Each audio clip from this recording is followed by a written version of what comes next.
की कहानी। मैं मानव जाति के लिए बहुत उपयोगी हूँ। मैं कपकपाती सर्दी से आपको बचाता हूँ। मुझसे बने स्वेटर, मोजे, शॉल इत्यादि आपको सर्दी में गर्म रखते हैं और आराम प्रदान करते हैं। मुझसे बने कपड़े काफी लचीले होते हैं। क्या आपने मुझे पहचाना? मैं ऊन का गोला हूँ। मैं आपको अपनी कहानी सुनाने के लिए कश्मीर के पहलगाम ले जाऊंगा। रामू और उसके बाबा महाराष्ट्र से अमरनाथ की यात्रा के लिए आए हैं। वे अपने गाइड खादिर के साथ पहलगाम की सैर करने निकले हैं। इस वीडियो में आप जानेंगे कि ऊन कैसे बनता है। देखो बाबा, कितनी चौड़ी है ये घाटी। ओहो, कितना सुंदर लग रहा है। भाई, इसे बेताब घाटी कहा जाता है। फिल्म बेताब की शूटिंग यहीं हुई थी। सच में सुंदर है। आह, मुझे फिल्म याद आ गई। देखो बाबा, ऊनी कपड़ों की दुकान। माँ के लिए कुछ ले लें? वो हमारे साथ आ नहीं पाई। भाई, मेरे अब्बू भेड़ पालते हैं और हमारी एक दुकान भी है। मैं आपको वहाँ ले चलूं? ठीक है, हम खादिर की दुकान पर जाएंगे। ये मेरे अब्बू की दुकान है। वह दुकान चलाते हैं और मेरे चाचा भेड़ पालन इकाई की देखरेख करते हैं। अंदर आइए। मेरे पास मैडम के लिए पश्मीना शॉल और बहुत सारे ऊनी कपड़े हैं। आप बहुत ही उचित दरों पर अपनी पसंद का कोई भी चुन सकते हैं। पश्मीना? यह इतना महंगा है। मैंने कभी नहीं सोचा था कि शॉल इतना महंगा होगा।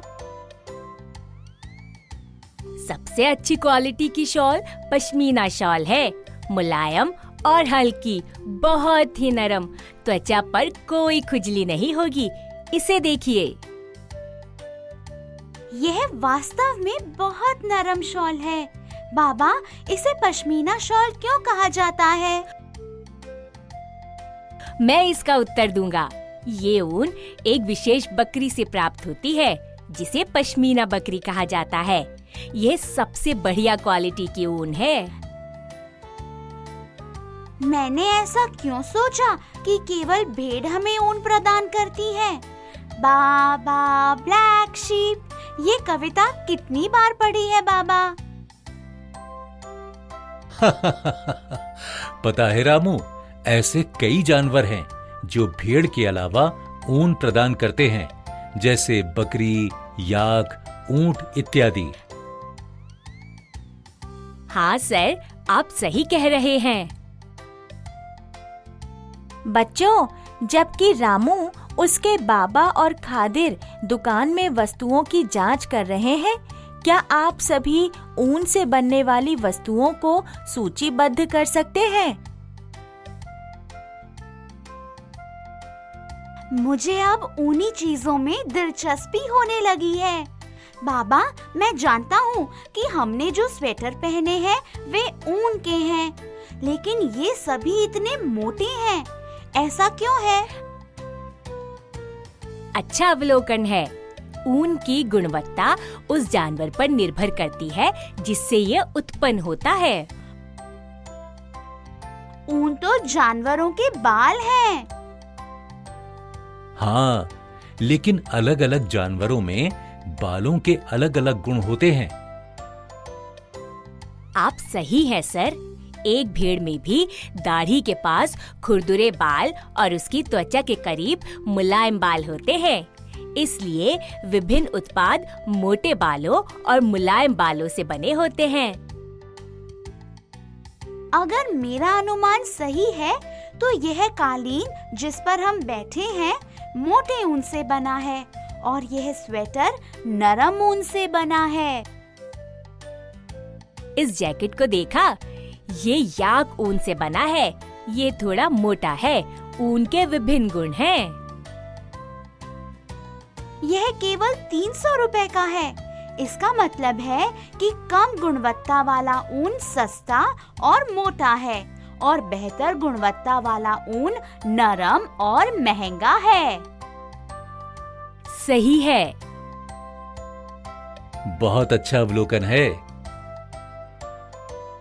जैसे कि हमारे बाल अच्छे रहते हैं अगर हम स्वस्थ खाना खाते हैं। मुझे यकीन है कि ऊन की गुणवत्ता जानवरों के खाने पर भी निर्भर करती है। बहुत सही कहा है। हम अपने भेड़ और बकरियों को दालें, मक्के, खली और ज्वार खिलाते हैं ताकि उनके बाल या फ्लीस अच्छी गुणवत्ता का हो। एक स्वेटर में इतनी मेहनत लगती है। बच्चों, सोचो कि मैं आपको ठंड से कैसे बचाता हूँ। बाबा, भेड़ के शरीर पर छोटे से बाल इतना बड़ा ऊन का गोला कैसे बन जाते हैं? सर, आपके पास समय हो तो शाम को मेरे घर आ जाइए। हम ऊन का उत्पादन करते हैं और फिर शॉल बनाते हैं। मुझे आपको प्रक्रिया दिखाने में खुशी होगी। धन्यवाद खादिर, हम आपके घर जरूर आएंगे।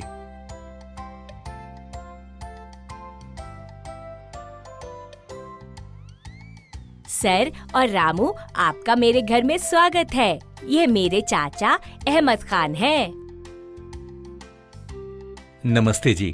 मेरा बेटा यह जानने के लिए बहुत उत्साहित था कि भेड़ और बकरी की खाल के बालों से ऊन कैसे बनता है।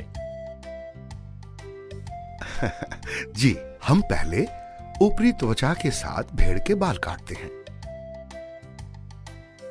अगर इसकी त्वचा का मुंडन किया जाए तो क्या इससे भेड़ को चोट नहीं लगती? सबसे ऊपरी त्वचा मृत है, इसलिए यह भेड़ को चोट नहीं पहुंचाता है। ऐसा लग रहा है कि भेड़ खुश हैं कि उनका मुंडन किया जा रहा है। यहाँ गर्मी है, इसलिए उन्हें अच्छा लग रहा होगा। अरे हाँ, हम साल में एक बार ही इनका मुंडन करते हैं और वह भी गर्मी होने के दौरान ही। हाँ, मैंने देखा कि मैदानी इलाकों के जानवर की तुलना में ठंडे पहाड़ी इलाकों में रहने वाले जानवरों के बाल बहुत होते हैं।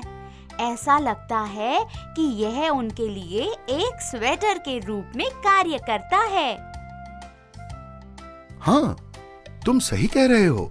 भेड़ों के बाल उन्हें ठंड से बचाते हैं। भेड़ों का रंग या तो सफेद, भूरा या काला होता है। हमारे पास कितने रंगीन स्वेटर हैं? क्या वे उन्हें रंग देते हैं?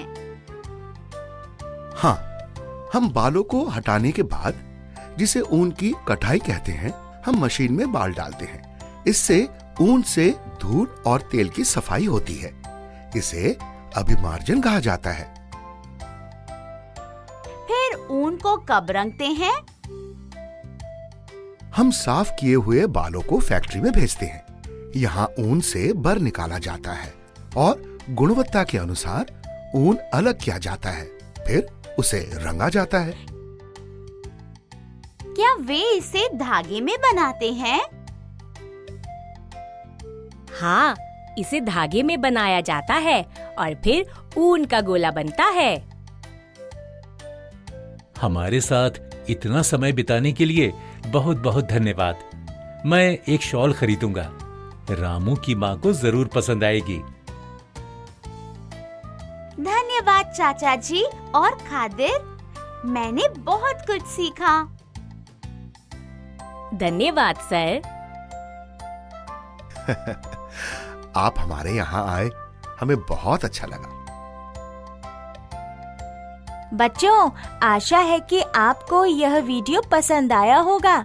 इस वीडियो में आपने सीखा कि मैं ऊन उत्पादक जानवरों के बालों से कैसे आकार लेता हूँ।